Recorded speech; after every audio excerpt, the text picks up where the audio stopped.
Hey guys, welcome back to the Results Junkies podcast. As we round the corner to the end of the year, when what might be our last episode, we're ending up someplace where we started the year, talking about layoffs and how they're impacting founders and startups across the country. Mr. Singh, how the heck are you? Good, man. It's end of the year when we're recording this, and 2025 budgeting, planning, it's riveting stuff. Planning Riveting Christmas stuff. holidays and making magic for kids, that's riveting stuff, swatting down email inboxes and all that. I mean, it's a, riveting time of the year. How about you? Yeah, I am not done with my Christmas shopping yet, but thankfully Amazon is still shipping stuff. So the big stuff has been taken care of. I have a feeling I'm going to actually head out to a retail store in the next few days for like stocking stuffers and all that stuff that I didn't get yet. So that's on my list. I've got one more trip. By the time this episode drops, I'll have done a quick stop in Vegas and then a stop in Toronto for some work stuff and then back home. So that's where we stand today. And I will say, as of time of recording, I have not received a global services invitation for next year for United. So I have a feeling that the streak of lofty status and being able to look down my nose at you from the top of the pyramid may be coming to an end. Oh, man. Well, that one time I got a ride in a Jaguar Yep. at Chicago O'Hare with you was neat. That may be the only time you get a ride in a Jaguar with me, because I think my Jag privileges are about to be revoked. But we'll find out. I will definitely keep you posted to let you know if another Jag update in January will happen. But yeah, I love it. I love it, man. Well, I'm so sorry. I feel so bad for you. I can tell. Waiting for this invite. I can tell. Well, as we said, we'll talk a little bit about layoffs here. Just a little bit about housekeeping. Show at resultsjunkies.com is where you find us. He is at Paul Singh on all those social media channels. I am at Pizza in Motion. So as of time of recording, which is Friday, December 13th, recorded a little bit early this week, layoffs.fyi, a site that we talked about a lot over the past year and also back in 2023, has the following numbers for 2024 listed at the top of it. 529 tech companies that have initiated layoffs in 2024, 149,870 employees. I certainly am not going to go through all the names because that would literally be the episode, but I'll be honest, when I looked back at the numbers, and this is just my high-level opinion, I'm curious yours, I was surprised it was as many companies, but the number of bodies probably feels in line with what I would have felt like teams have been shedding throughout the year. Yeah. I mean, it sort of tracks that a lot of these companies, if you look at the names, I mean, these are companies that raised during the peak of easy money. And now everything's sort of getting right-sided. So, I mean, I don't want to be cruel or anything to the people affected, but as we think about where we are as a I don't know, startup venture kind of community at the end of this year, it's like, yeah, there's a lot of level setting going on. And maybe the cynical, sarcastic comment I'll make is that whoever the PR people are behind all this stuff are doing an amazing job, because you don't really hear about a lot of this. Right. Yahoo laying off 25% of its cybersecurity team. I mean, yeah, it's just, air quotes here, just 40 or 50 people, but that's wild. Cybersecurity is not where I would have thought people would be cutting back. Yeah. So, but yeah, the list of names is wild. I mean, everything from Chegg, Freshworks. I mean, it is just all over. Maven Clinic. Wow, I didn't see that one coming. And those guys raised $125 million Series F in October. So a month before that, they raised that much money and then cut 10% of its staff. It's wild. Yeah, a couple that I picked out that I thought were interesting, almost to the point of surprising. AMD, Advanced Micro Devices, they cut 1,000 employees. They have a little over 20,000 employees, so about 5%. Excuse me. And then Dropbox was a little bit of a surprise to me. And I'm not sure if Dropbox is because of, problems with sales, because they're still doing okay, but they cut 500 plus employees on a base of, it shows online that at the beginning of the year, they started with about 2,500 employees, so about 25% of the workforce. That makes me think that even though there was probably some, seat license shrinkage in 2024 as some of these other companies reduced headcount, that there's probably some sort of a knock-on effect there of the potential to have machine learning and generative AI occupying some of the tasks that those employees were doing. And I think like a lot of what I see and hear is about teams that are starting with much smaller groups of people because of what AI is able to do to help make individual developers more productive, let's say. And so with a smaller team competing against these bigger teams, at least to some degree, it looks like these bigger teams are saying we need to right size to be able to compete with these up and comers. Yeah, I mean, you and I have been around long enough to know that all this stuff is cyclical. I see. I feel like I'm going to get in trouble here, right? That's why I'm hesitating. But it's like, is anybody really surprised? I mean, all these companies were, not to pick on these guys, right? But ultimately, a lot of companies were overfunded, sort of operating in heavy growth mode, assuming that capital was coming back. And I'm not trying to switch gears yet on topics, but when I look back to this particular year, 2024, and I think about, a lot of the earlier stage companies, that are in our portfolio, it's like follow-on funding was very difficult. I mean, I feel like I can go look in my inbox or my spreadsheets, but anecdotally, I feel like I could count follow-on funding with 2 hands, maybe 3. Yeah. Yeah. It's very, very tight. Yeah. So all across the board, capital's gotten a lot harder to get. Even some of these publicly traded companies that are in this list. So everybody's affected. So anyway, I think I just redirected from your question. The point is, it's not surprising to see sort of these resets. But yet, I don't know about you, but yet I still meet so many early to mid-stage founders talking about their businesses and their ideas as if capital's still easy to get.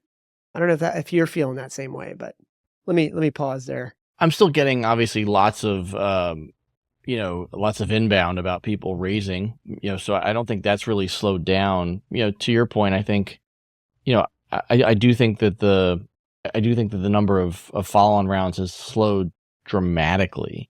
And, I mean, obviously these cuts, these layoffs are all over the place in terms of what they framed up. But I mean, the thing that I think, like when I think about, and these would fall into the categories of like, companies on this list like Booking.com or Dropbox or AMD or companies like that.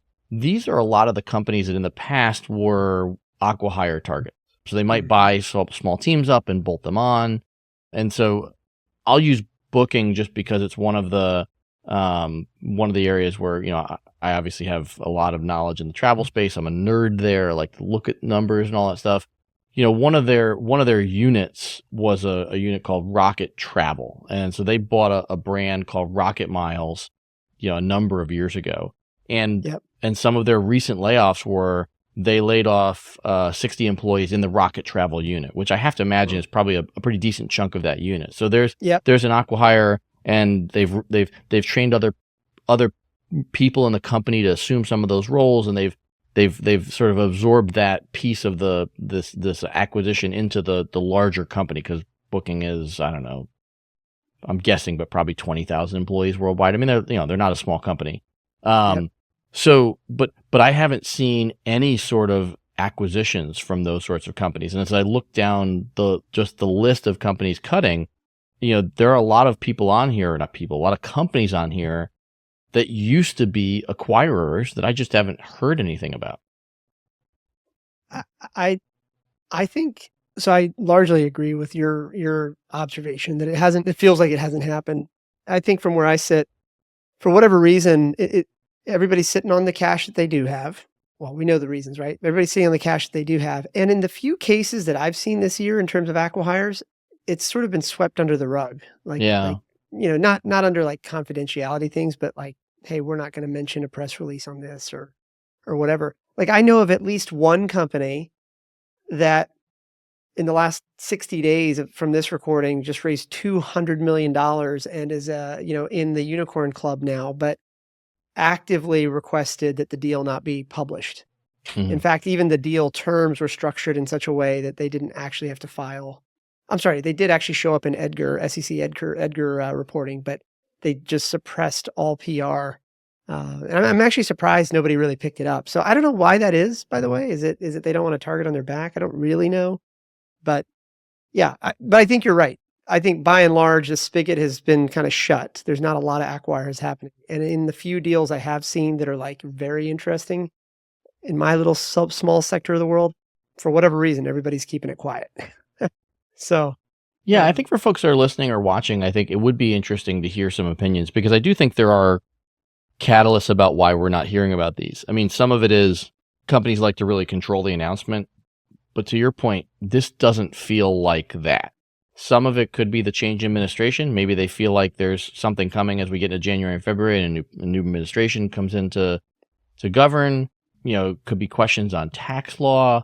But to your point, it really feels like, like we're not seeing massive layoffs, to be clear, but we're seeing consistent layoffs, and I'm not sure what that what that looks like on the other side of New Year's, because we've got some small rate decreases over the course of the year, but not the sort of numbers that I would say would really drive investment and innovation in terms of capital getting deployed out of safer asset classes. And it almost feels like at least part of this bottleneck is people getting reasonable rates of return on significantly less risky portfolios and not playing in this space. Yeah, I mean, you can still make 4.25% cash on cash in your Wealthfront high yield savings account. So the thought of like risk, I mean, and that's probably not the best. I mean, there's higher yield available elsewhere, right? So, but to your point, for anybody listening, it's like it's just basic math. Why? And I'll just speak as an angel investor for just a moment. It's like, as an angel investor, the possible upside has to be so much greater than the surety that cash in a high yield savings account is not good. I would have to imagine, at least, I mean, imagine you're going to want to get at least 3 or 4 times whatever you're going to get from your savings account to really even be like interested. Oh, so it's interesting. Dana and I were talking about this the other day. So conceptually, the way that I was talking about, or that we were talking about it over a glass of wine, was this idea that like you have to be convinced in this market right now as angel investors, and we're just a data point of one, right? In this market right now, you have to be convinced of the possibility of a 40 or 50x return on each investment to offset all the risks. Now, some spreadsheet nerd somewhere can kind of model this out and be like, oh, it's 7.x% or whatever. but for napkin math, throwing a dart across the wall, it's like when interest rates were like low and we couldn't get yield anywhere else, you could take some bets and you'd say, classic venture rules. We know 90% of the market's or the investments are going to fail. The other 10% make it all up. But we're in this kind of part of the cycle right now where it's got the potential upside has to be so much greater than the other assets that are available. I mean, look, as we were talking, I was like, yeah, I mean, we can just Vanguard and chill. I don't know if that's like a real phrase, but I was like, we can just Vanguard and chill and make like 9% on average. Yeah. In some of those, if you look at VTX, VTO, things like that, ultra. Even with their fees, it's averaging out at like 8+%, and it's liquid. So it's kind of like, man, and founders, this is where founders, it's really difficult. Like I was in Des Moines last week, which by the way, I mean, it was just fun to kind of get back out on the road. And we, there was a $100K prize that we, gave to one of the winners. Amazing. I mean, great companies, but still you had, just like everywhere else, you had like 90% of entrepreneurs still talking about ideas and, that stuff. It's like nobody's really telling them anywhere. I'm not picking on Des Moines. I'm just saying, still in this environment, all these quote unquote startup mentors around the country are still giving founders advice as if capital's super easy to get, and that's kind of hard to watch. By the way, anybody from Des Moines listening to this, you're not any different than anywhere else. By the way, this is an everywhere problem, not an Iowa problem. Using your layoffs FYI, I don't know if you touched on this, but just comparatively, by the way, 2022, they're showing 165,000 layoffs across 1,000+ companies. Yep. 2023, 264,000 layoffs across 1,200 companies. Yep. And then 2024, 150,000 layoffs across 529. So just napkin math that out, or you plot that out on a napkin, maybe most of the reset has occurred, right? So that's basically saying, let's just assume these are mostly unique companies. That's going to be 2,500 companies, laying off about 500,000 people over the last 3 years. Right. Seems like a lot, but I wonder if that's the brunt of it. Like, in other words, that's the majority of it, and it starts to maybe level set out next year. We'll see. Yeah, I mean, I think that this is a really good point. So I think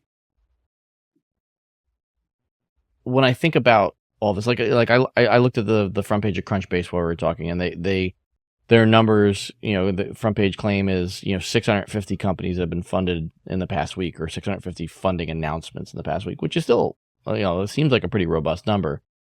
But to your point about the cycle, I mean, if we think about so 2022 was still a little bit of the, call it the halcyon days, if we will. That was sort of when things started to slow down pretty drastically.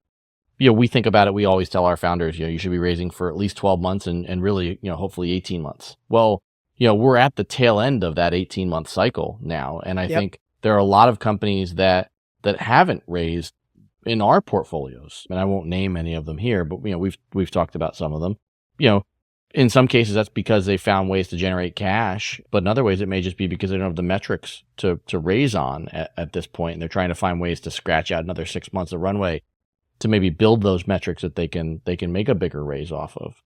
But I think, when we think about when things really accelerated, to your point, in 2023 on the layoff front, those companies should be reaching the end of the money in the bank at this point if they haven't raised. And, there are a lot of these companies that off the top of my head, names that I recognize that I don't think have raised capital.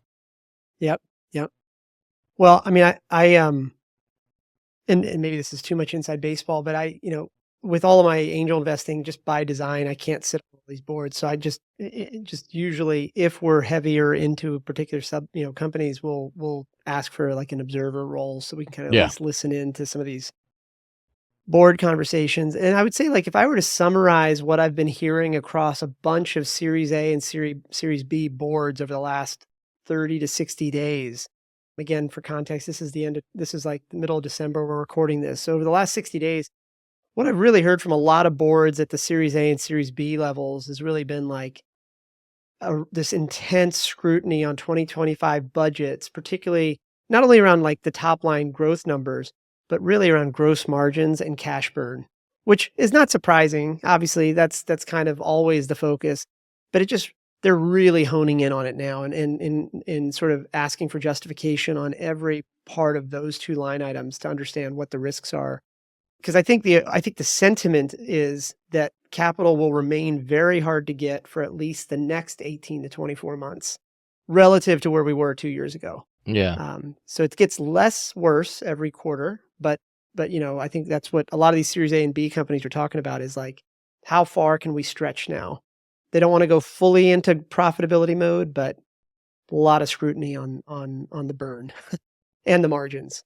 Yeah. So, well, and to your point about things slowing down, I took a look real quick, while we were talking, and in the first half of the year, and actually really the first quarter, Google, eBay, SAP, Microsoft, all with layoffs of more than 1,000 people. And then you look at the back quarter of the year, and AMD is the only layoff listed that's 1,000 people or more. Yeah. And the majority of the rest of the layoffs are smaller and companies that are, not part of the Fortune 500. So I think that does contribute to your general thesis of the pace does seem to be slowing. And, that for companies that are seat-based software, that likely means that they've seen seat-based shrinkage slow to some degree. And maybe they've been able to right-size their workforce against that. In other cases, to your point, I think there's still tons of companies that are trying to get funded, and overall I see team size seems to have gotten a little bit smaller. And when I think about that in terms of these companies that maybe haven't raised, either did a very small layoff or didn't do layoffs at all, they're probably finding a way to continue to grow by using generative AI tools to maximize the existing team that they have. And so they may be able to get another 6 or 12 months of growth out of that cash if they can bolt on some, generative AI to get 10 or 20% more efficiency out of the team. Yeah, wouldn't you? I mean, I Yeah, know I feel like it's unfashionable to say it, but like, if you could, I mean, I know this is probably a little maybe, well, I'm going to get into like the nerd stuff here for a minute, but like, let's just use like P&Ls for an example here. And yeah, this is like this is going to be obvious to you and me, right? But to founders listening to this, it's like, it's obviously it's super fashionable to either say you don't want to let people go, or you want to focus on work-life balance or whatever. But at the end of the day, businesses kind of really need to be focused on that P&L. And I know it's like so unfashionable to say, but like, mm, if you could, let's just say that you had 30% of your salaries or your wages as a company on as COGS. right. Well, man, if you could make that particular set of your team more like 20% more productive using AI tools or whatever it is, whatever you want, right? Yeah, I mean, you could do some incredible things for your gross margins over the next 12 to 18 months. I mean, at the very least, you're holding it steady. But as that team gets more and more, it's interesting. I was actually having this particular conversation internally about an hour ago. And I was like, when we look at gross margins on the whole, and we look at the wages that are sitting on that part of the P&L, can we maybe do like a quick whiteboard session around areas of improvement around productivity, efficiency, and complexity? Like, are there areas like that where complexity, for example, is resulting in less throughput? I'm making this up, right? But the point is, like, these are the things that I don't think anybody ever talks about in the startup community. I mean, if they are getting talked about, it's like you and me or other investors kind of on a phone call where only you and I are, able to hear it. Or it's at a dinner table with a portfolio company. We're sitting in Sioux Falls and people are like, "Hey, I mean, I remember when we were in there 2 months ago, there were two guys on the end of the table opposite where you and I were sitting. And in between conversations, I could hear him talking about margins. It yeah, was, it was fun to hear. So I just wish more founders would talk about that. But it's also difficult, right? Because it requires a lot of context, and you can't compare apples to apples. 65% gross margins in one business could be amazing in one business, but like awful in another. yeah, and being able to augment with technology, can have immediate impacts on margin for sure. I think the other thing that I'll be interested to start asking portfolio companies about is, as they look out at the horizon for 2025, does the ability to bolt on some of these AI tools mean that they're more likely to try to take on a new feature or a new market? There's risk there, but if you had a team of 25 or 30 before, and you needed to peel off 3 or 4 people to work on a new product, committing 10% of your workforce to something that might not work, would be tough. What if now Hmm. that's 1 or 2 people, and Hmm. or what if it's 4 people on half time, Yeah. so that they can still do their job and they're dedicating 10 hours a week to this other project. I think Yeah. those are Yeah. the sorts of things that I think could also be at play here, and I think give some of these smaller companies the ability to eat the lunch of other providers. Right. Right. Absolutely. I know we're kind of running short on time here, but I'm curious, like, when you look back at 2024, at least, you've been to like Web Summit, you've openly talked about your goal to fund a bunch of travel And companies. come up way You know, for, short. yeah, well, it's not a race, but h- any quick or big observations or surprising observations for you in the last year? Probably the only thing I'd say that sticks with me is, I had a conversation with someone who I have a lot of respect for, who's been in the travel space for a long time, call it, getting close to 3 decades. And, I talked about how I felt like travel was, you know, probably in a position to be more disrupted now than at any time in my in my history, and they were still bearish on that. Hmm. They still felt like travel is ultimately a very complicated business, and that the older systems and the some of the watchdogs that run those systems just aren't really ready to be disrupted yet, and sort of like pushing back against my goal of finding 10 great travel startups a year by saying like that maybe we're just not there. And I don't even necessarily know that they they said it in the way of not there yet. And I have a lot of respect for this person, and I'll keep them anonymous. But like they're still bearish on the ability for startups to make massive headway in this space. Well, not to go long on that particular topic, though, is that, I mean, look, you and I, that like we have that text chain, you, me, and Julian, right? And if nothing else, one of the things I've learned from that particular text chain is how difficult it really is. And if I were to summarize that difficulty, which is a complex, there's a lot of reasons why it's difficult. But if I were to summarize it, I would say there's the walled garden there. Right. The airlines that have the points and all these other things, right? Like they have like a more defensive posture, maybe rightfully so, but they have this defensive posture. And so, if you look at like guys like Julian and that company, they've found a wedge where they can kind of like not go head on into that walled garden, but they're kind of like skirting the right edge. I don't know. So I don't know. I guess what I'm trying to say is it's probably not so much the legacy architecture and all these things of these airlines as much as it's just the walled garden. You just can't get in there because they're just trying to protect what they've got. And innovation, I hate that word, but innovation is not like a top priority for them. They're moving the dollars. And if I remember the earnings reports from recent quarters, I mean, it's not like they're, everybody's in the black in terms of earnings, so why think about this now?